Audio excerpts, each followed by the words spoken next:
Vous avez décidé de participer à une foire, vous avez choisi celle qui convient à votre activité et à vos objectifs. Vous avez élaboré un budget prévisionnel comme nous l'avons conseillé dans la première vidéo. Place à l'organisation pratique à présent. Bienvenue chers entrepreneurs dans cette deuxième capsule vidéo où nous allons vous donner 5 astuces qui vous permettront de bien planifier votre participation à une foire commerciale.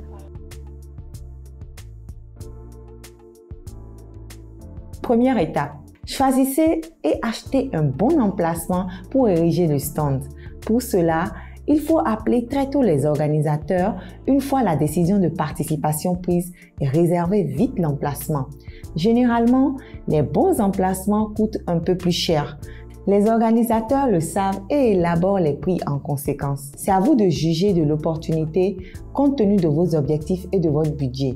Selon la foire, le bon emplacement peut être le stand proche des stands d'animation de restauration, soit celui situé le long du sens de la circulation, soit à l'entrée de la foire, soit celui proche de vos concurrents ou encore celui à côté des produits complémentaires aux vôtres. Deuxième étape. Apprêtez toute la logistique nécessaire à la décoration et à l'animation du stand. Préparez les produits à convoyer sur les lieux de la foire. Faites des commandes aux fournisseurs s'il y a lieu.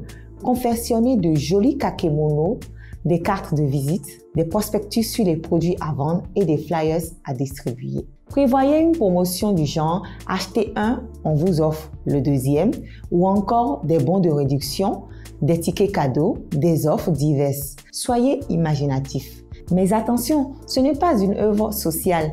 Assurez-vous que les bons de réduction que vous offrez sont dans votre budget de communication. S'il s'agit de produits alimentaires, vous devez disposer d'échantillons, de petites portions bien sûr, afin de faire goûter les visiteurs.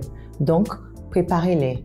Le plateau de présentation des échantillons et le dessus du stand doivent être extrêmement propres à tout moment. Si votre stand est sale, le client peut penser que vos produits le sont aussi et donc ne va pas être intéressé. Troisième étape, communiquez sur votre présence à cette foire.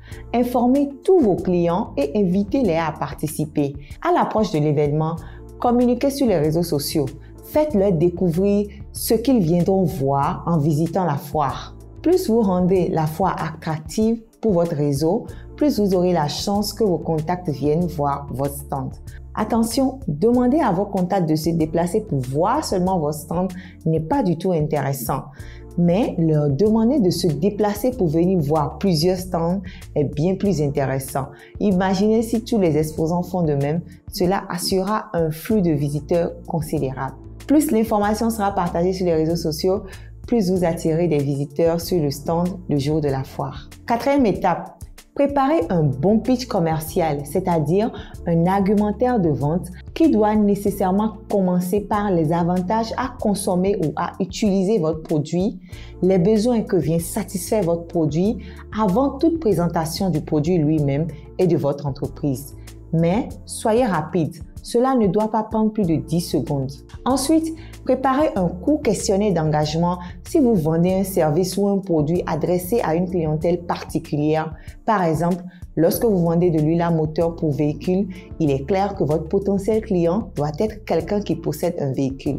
Après le premier contact, demandez au visiteur « Vous utilisez quelle huile pour votre véhicule ?» À partir de sa réponse, vous pourriez déceler si oui ou non il est votre cible. L'idée est de ne pas perdre du temps avec un visiteur qui n'est pas éligible au produit ou au service proposé.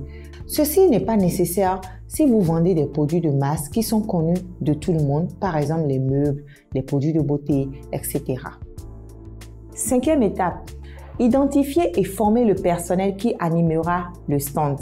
Choisissez des jeunes filles et jeunes hommes présentables et dynamiques. Ils doivent être habillés si possible au logo de l'entreprise. Sinon, un t-shirt uni est de même couleur pour tout le monde. S'ils ne connaissent pas bien vos produits, fournissez-leur des fiches de questions-réponses. Ils doivent connaître les objectifs de votre présence sur la foire. Assurez-vous qu'ils maîtrisent le questionnaire d'engagement et le pitch commercial. Il est recommandé de prendre des professionnels qui savent accrocher les clients, en l'occurrence des commerciaux. Ceux-ci peuvent rédiger des questions d'engagement et des pitchs si vous n'avez aucune connaissance dans ce domaine. Ils sont formés pour. Si vous serez vous-même le personnel chargé de l'animation du stand, ces conseils valent pour vous aussi.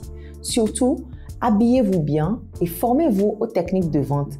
Faites-vous tout de même assister par 1 ou 2 commerciaux selon la taille du stand.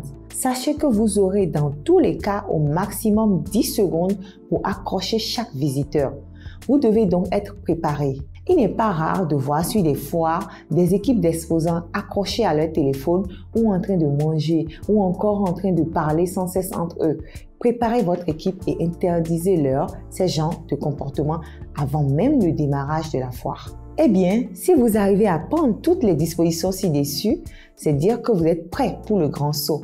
Rendez-vous dans une prochaine vidéo pour d'autres astuces pour cette fois-ci réussir votre participation à la foire en convertissant vos visiteurs en clients. Cette vidéo est réalisée par TechnoServe Bénin avec l'appui financier des coopérations suisses et néerlandaises.